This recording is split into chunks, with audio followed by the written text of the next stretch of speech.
Hello, everyone. Today we're going to be doing a session demo showcasing how the Healing Embodied method helps clients get into their body even when they have a really difficult time. You may be a practitioner, a therapist, a coach, a facilitator, and you've maybe asked the question to your clients, where do you feel that in your body? Or like, let's notice that in your body. And they're like, I don't know. And so this is where a lot of practitioners get stuck or feel frustrated or they don't know where to go or they feel like they're doing something wrong or the client isn't getting it. So we want to first demonstrate what this challenge looks like without our process in the Healing Embodied method and how we at Healing Embodied address and approach a client who's having a difficult time getting into their body. All right, so I'm going to be the facilitator, and Sarah here is going to be just a demo client for us today. And action. Hi, Sarah. So I know Hey, we've been really exploring some of the doubts and fears and anxieties you've had that have been showing up in your relationship. So I'm curious what you're bringing into the space today. yeah, I mean, it's a lot of like, I know we've talked about this before.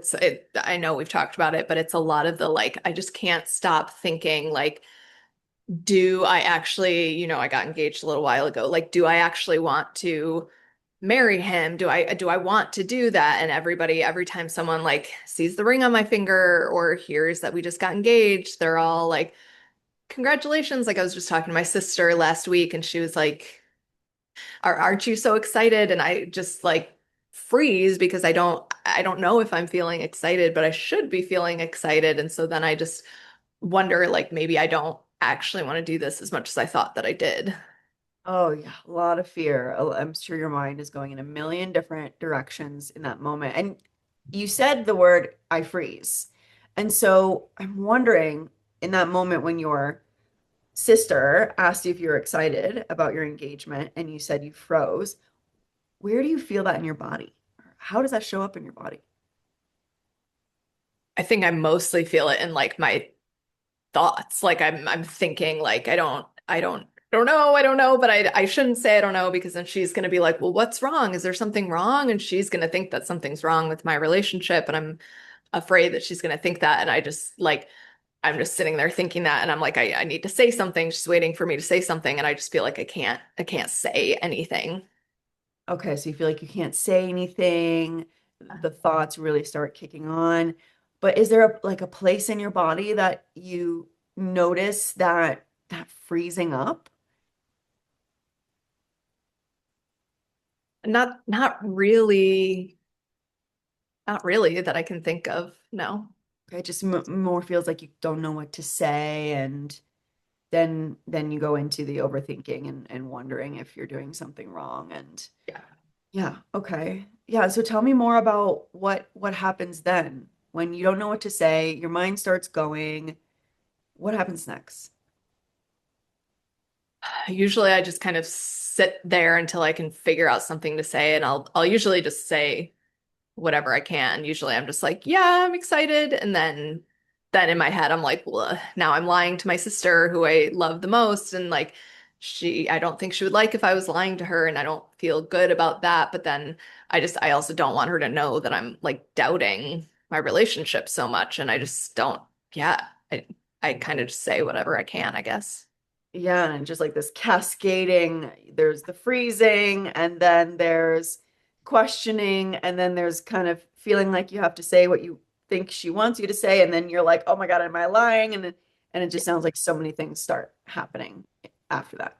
Yeah, exactly. And I saw this thing on Instagram the other day. I meant to tell you this that was so triggering for me because it was someone like posting about how they got engaged and they weren't excited about it, but they went all the way through to the wedding and they got married and they knew they like had this feeling in their body that like they weren't doing the right thing, they shouldn't do it, and they weren't excited about it, and they posted this whole thing a year later about how like, should have listened to that because then she and her husband got divorced a year later. And I'm just like, oh my God, is that going to happen to us? And I would just feel so bad because like he's a really great guy. There's nothing wrong with him. And I don't want that to happen. Yeah, and you see someone else's story and then you get anxious and you worry about, oh my gosh, is that going to happen to me? Uh-huh. You start thinking of all the worst case scenarios and how that's going to play out for you. And it's like Yeah. something in your mind like morphs with this story that you've seen online. And Yeah. yeah, that's really overwhelming. Yeah.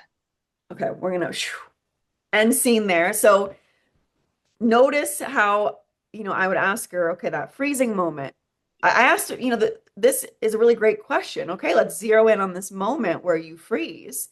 But what happens when your client A is not aware of their body and or every time you ask them to get into their body, they just go right back up into the thoughts. And that's very common, especially for someone with anxiety, OCD, someone who is highly intellectual.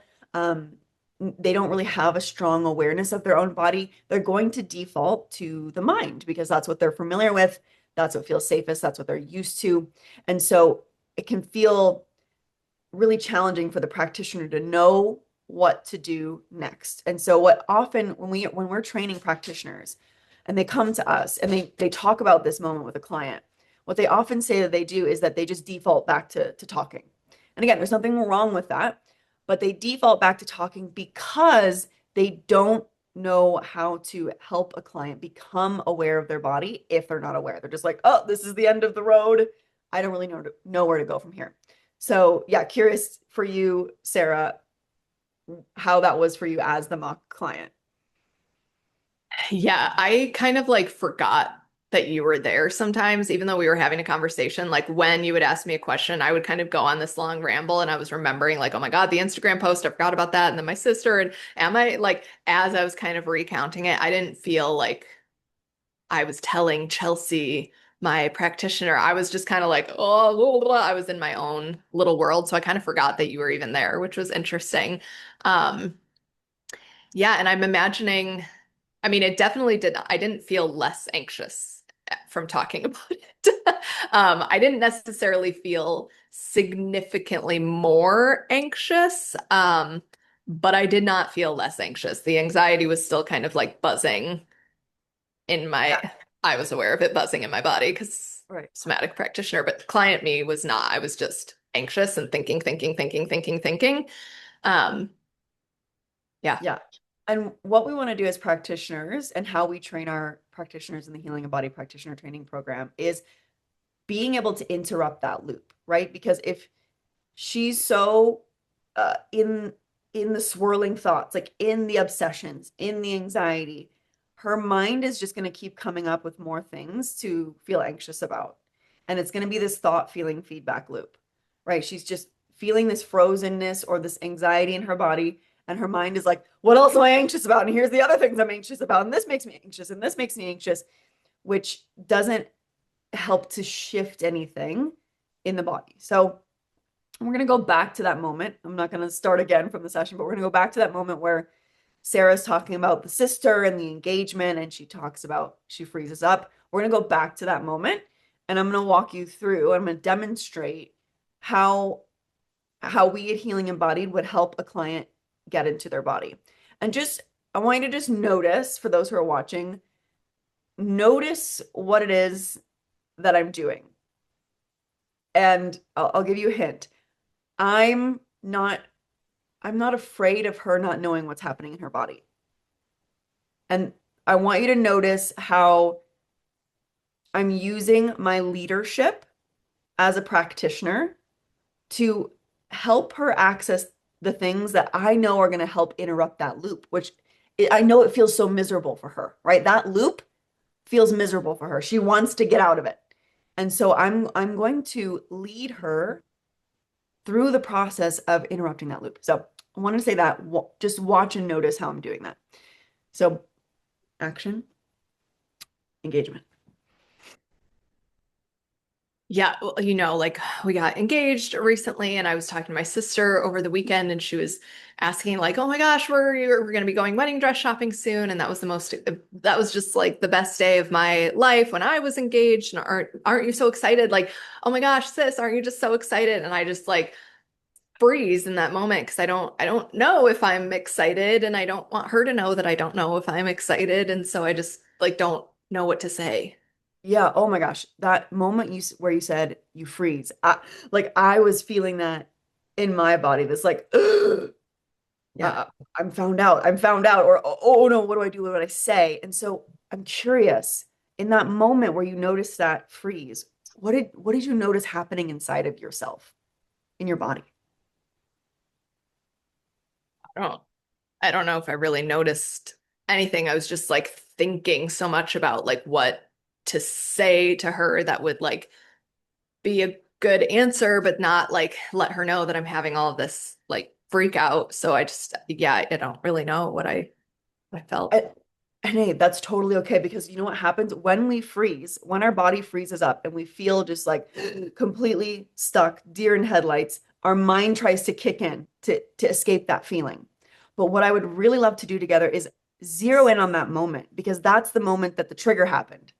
Mm, And the pattern that we've been talking about and working on, it starts with that moment where you're something happens in your body and then your mind kicks in and mm, goes, what about this? And what about this? What about this?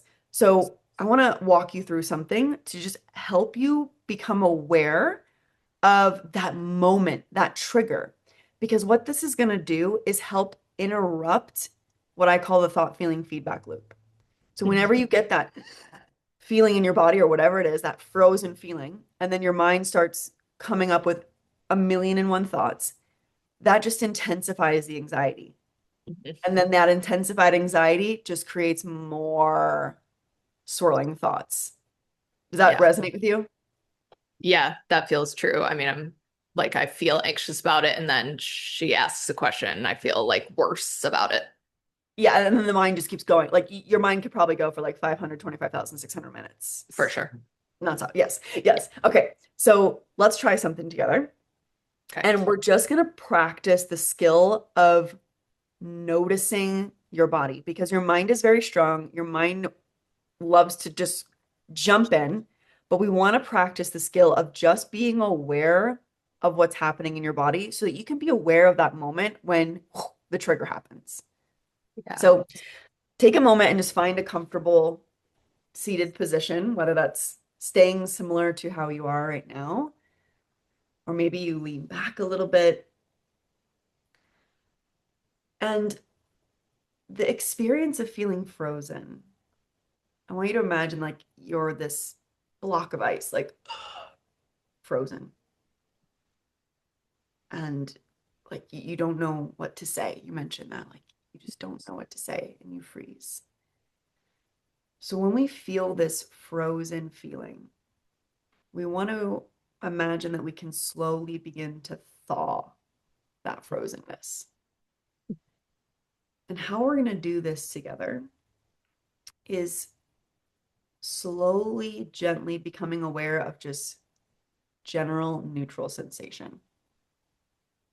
How does that Mhm. sound for you? I'll try it. I'll try it.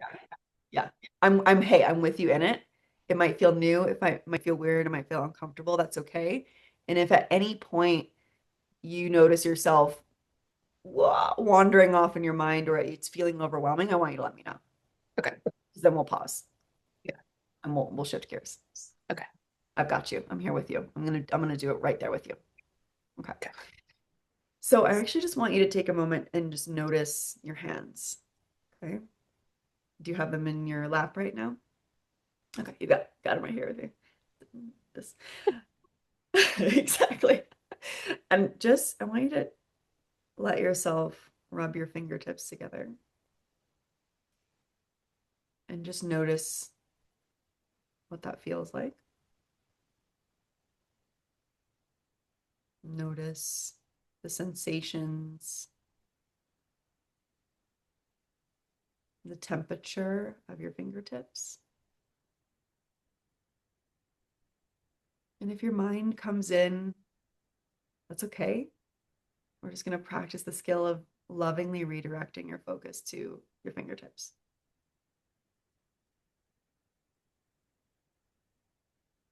And maybe you play with bringing your fingertips together. And you can try pressing or gently tapping.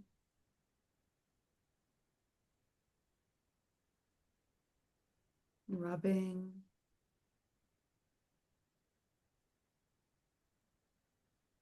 noticing the different sensations that all those different ways of moving your fingertips creates. Yeah. And as we're doing this, what are you noticing? Um, Feels kind of nice, like it's a nice feeling. I definitely noticed that, like at first I was like, how is this going to help me? And then when we lifted our hands up, I noticed that I forgot to put my ring on this morning, and that felt a little triggering because I was like, oh my God, does that mean something that I didn't even think to put my ring on this morning? But um it feels kind of nice. Okay, so you notice multiple experiences simultaneously. Yeah. You notice just, hey, I'm here with my fingertips. I'm not like totally in my mind, I'm in my fingertips. And then you notice this moment where there was a little trigger. Mhm. How did you know you felt that trigger? Um, What happened? I think I had the thought like, oh my God, I'm not wearing my ring. And then I immediately was like, what that means? What does that mean? Is that a bad thing that I'm not wearing my ring? Yeah. So your mind went right into the meaning. Yeah. Did you notice anything different that happened in your body from feeling your fingertips to that thought, that moment? Oh my God. I think I wasn't like I couldn't really feel my fingertips in that moment. Okay. So Is your that bad? mind, no, this is great information. It's all information. This is Okay. really, really good for us to zero in and see because the moment your mind takes over, it's like you leave your body. Yeah. Yeah. What comes up for you as I say that? I mean, that sounds right. I don't think I really am in my body that much Yeah. ever. Yeah. Sounds like a lot of focus is on your mind. Yeah. And so, as we're just practicing being with neutral sensation, we're practicing the ability to just be in your body because it sounds like your mind is the thing that takes you out of the moment, Yeah. over all the overthinking, all the obsessing. That's the way that your nervous system learned to find safety. Is if I could just figure out all the answers right now, I'll be okay. So, we want to teach your body new ways of feeling present, feeling okay, feeling safe. Mhm. So, can we come back to those fingertips? And I want you to now just rub your palms together, noticing even the sound of that, noticing any temperature change in your hands as you rub them together. And I want you to explore some different ways of having your hands come together, whether that's tapping, clapping, rubbing, squeezing. You explore what feels interesting to you. Yeah.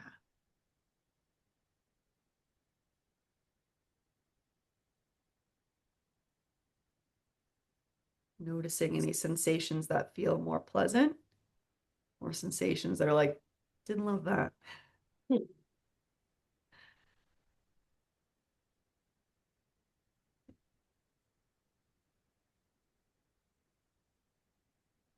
What are you noticing here? I noticed that my hands are cold, but kind of sweaty.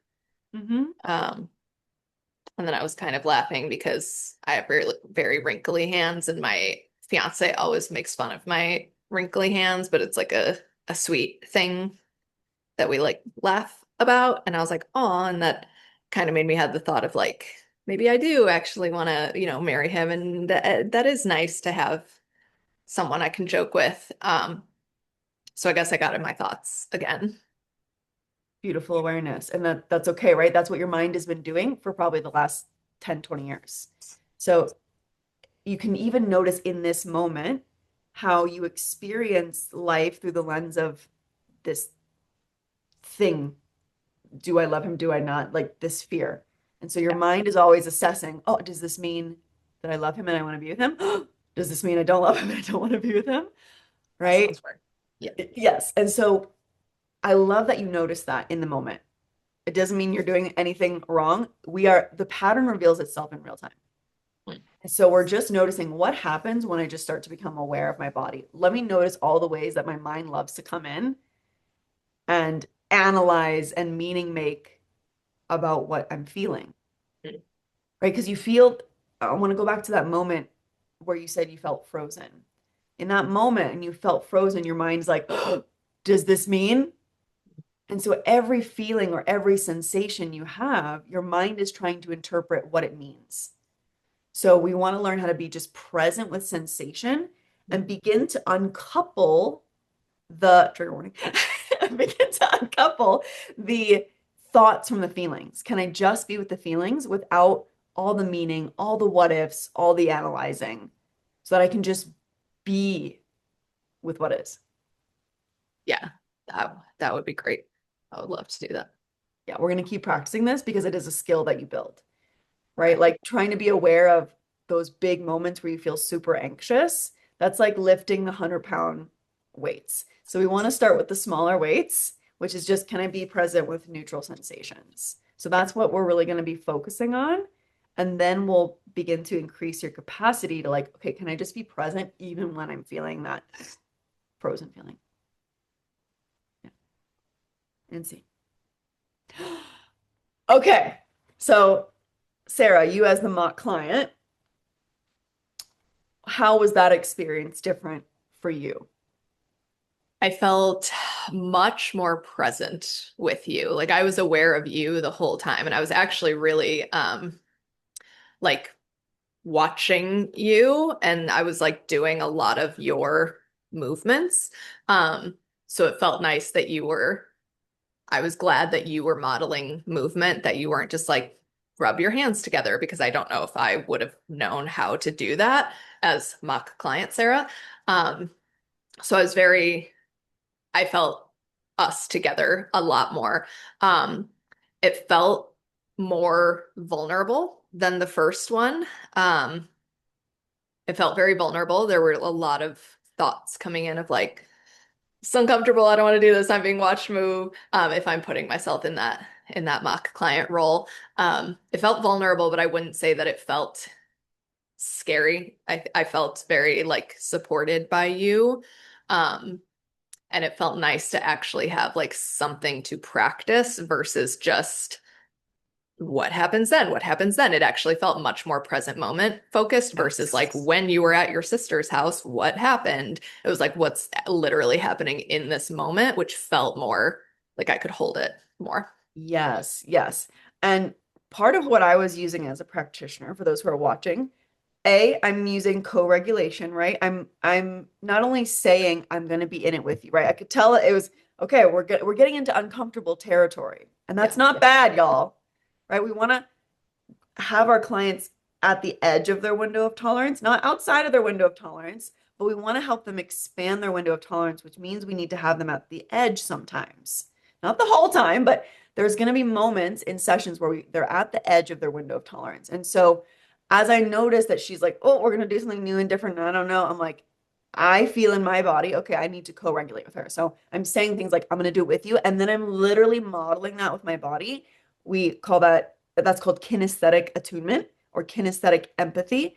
I'm with you kinesthetically in my body and then activating mirror neurons, right? So she's seeing me model in my body these things. And then her mirror neurons are going, okay, I can do it too. Mhm. And the present moment focus thing is the most, like one of the most central pieces of our methodology because a lot of times we get really caught up on like what's happening out there. Let's talk about what's happening out there. But what's happening out there is actually happening in here. So if I can highlight for my client in the moment what's happening right here and how that's the same thing that's happening out there, she can see it and feel it in real time. And then we can create a different experience around it. So the moment where she's like, Oh, I forgot my ring. And then I felt the trigger, and then my mind does the pattern that it's doing out there. Oh, I saw the wrinkling of my hands, and I'm thinking about my partner.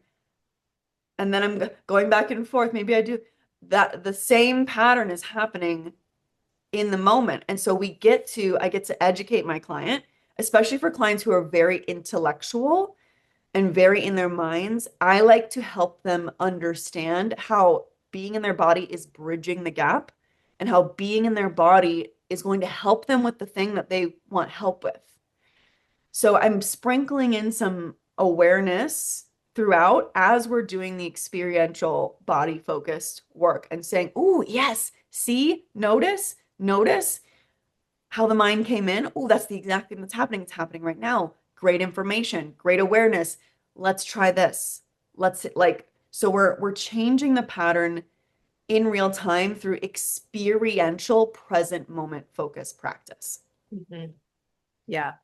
There was also, I could feel in my body like there wasn't an agenda or expectation. Like you weren't thrown off by one, me not really knowing what was happening in my body, or two, the moments where I was like, oh my gosh, I thought again. Like you said, what's happening in your body? And I was like, my hands are cold. But now I'm thinking about, oh my God, I forgot my ring. And blah, blah, blah, blah. There was no moment of like, oh no, it didn't work for her then. I guess it didn't work. Like you were just very present and like, great, that's the pattern. Let's come back in. Yep, there's the pattern again. Let's come back in. Like there was no well, I don't know how you felt, I guess, but I wasn't sensing any like nervous energy. I wasn't sensing any internalized judgment of like, it's supposed to be happening a different way for you. You just felt very, or I felt that you were very like with me and present and just there for whatever was going to show up. Yeah, I love that. And yeah, normalizing the fact that the mind's going to come back in, because I think this is what happens for a Yeah. lot of practitioners. They're like, "Oh no, I'm doing it wrong," or "My client's not getting it," or "Oh no, they're not supposed to be going into their mind." It's like, no, they're going to be going into their mind. If you're Yeah. working with a client with a very strong mind, Yep. you're gonna go into their mind. It's beautiful that it's coming up in the moment. What a great opportunity to use present moment experiential work and relational work, co-regulation, to have her feel a different path. Like we're literally creating like new synapses and neural networks coming together in real time in the moment because the old neural network is being activated. I'm feeling something and I'm having a thought about it. And then I'm getting afraid about that thought. Mm. So we're highlighting that in the moment, and then we're we're engaging in something slightly different. That again, I'm attuning to her. So if she were to have gotten like totally shut down or totally emotionally flooded, we I would have pivoted. Yeah. But I'm assessing that whole time. It is she still with me? Not like, oh no, she went into her mind, she's not with me. Okay, maybe we don't do this, but okay, of course the pattern's going to come in, but can we notice it and can she come back? Is she uncomfortable? Yes, but can I sense that overall she feels safe and present? Yes. Any thoughts? Anything else you No. want to add about working with um, clients who are having a difficult time in their body?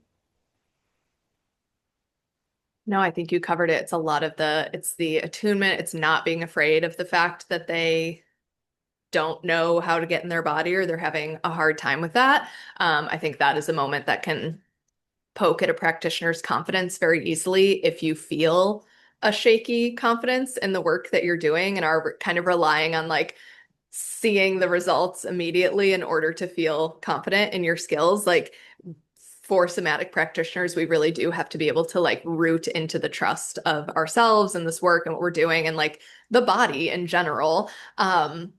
In order to stay very present in those moments where clients are having a hard time getting in their body and reconnect with creativity. Like touching my fingertips would not have been the only way to get in my body. It's just the one that Chelsea went into.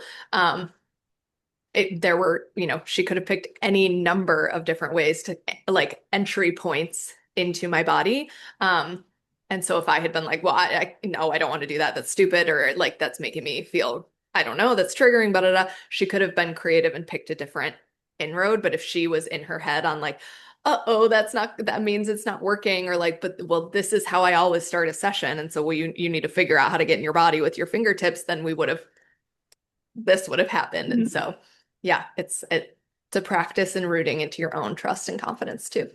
Yeah, we have to develop the skill as practitioners in trusting ourselves, in trusting in bodies. And a lot of somatic practitioners that we've worked with, the moment that their client shows resistance to that process, they back off. Yeah. Resistance is information. We say this to our students a million and one times. Resistance is information. Resistance is information. It doesn't necessarily mean you need to completely back off from the body. It's how can I skillfully and creatively help my client connect to the body in the way that they're currently capable of. And I think a lot of people's understanding of embodiment or somatic work is like that they need to be able to connect to these big feelings and then it's going to be like this big emotional thing, but you're going to have clients where they're not yet able to access that. Mhm. So I'm assessing that in my client. Are they able to access emotion at all? What happens when we start to go into embodiment emotional work? Do they freeze up? Do they go right into their head? That tells me, okay, we need to lay some beautiful foundational work of just being aware of neutral sensation before she's able to lift those heavier weights, be aware of something that's more emotionally charged. So that's a huge, I mean, we teach this in the first quarter of our, like, this is the foundational stuff because everything else builds from here. Knowing how to work with a client when they're having a difficult time even being aware of their body. This is one of the foundational things that we teach in our methodology using attunement, co-regulation, kinesthetic empathy, really being with your client and feeling alongside of your client so that their body gets the cues of it's safe for me to do this. Yeah. So if you are interested in learning the healing embodied method and completely transforming the way that you support clients so that they can have the most amazing experiences with you and for your work to really feel like magic. Like this work to me feels like absolute magic. It is the most magical thing in the world to watch someone go from not being able to be in their body to knowing how to be in their body to knowing how to move with things to knowing how to feel things, alchemize things, transform things. It's truly magical. So if you are interested in learning more about our methodology, first we have a full year-long accredited embodiment coaching certification program where you're learning our unique methodology, which is an advanced somatic methodology. It is not beginner level. It is truly very advanced. So if you're someone who's wanting advanced training in embodiment, somatics, trauma processing, creative expression, shadow work, parts work, movement, all the good stuff, you're going to want to get in on our training program. If you're like, I want to learn more about what you do and what your philosophy is, and to see if I resonate with how you guys work, be sure to download our resource library that's full of somatic trainings, podcast interviews, more session demos, and be sure to join our free Facebook community, the Embodied Leader Paradigm. I drop in about once a week to do a little mini training on somatics, on providing a service that's really powerful, on getting clear on your purpose, on showing up for your business, for your practice, for your clients in a way that is led from embodiment and purpose and aliveness. So I will post all of those links, to the certification program, the resource library, and the Facebook community. I'll post all those links below. Thanks so much for being here, everyone.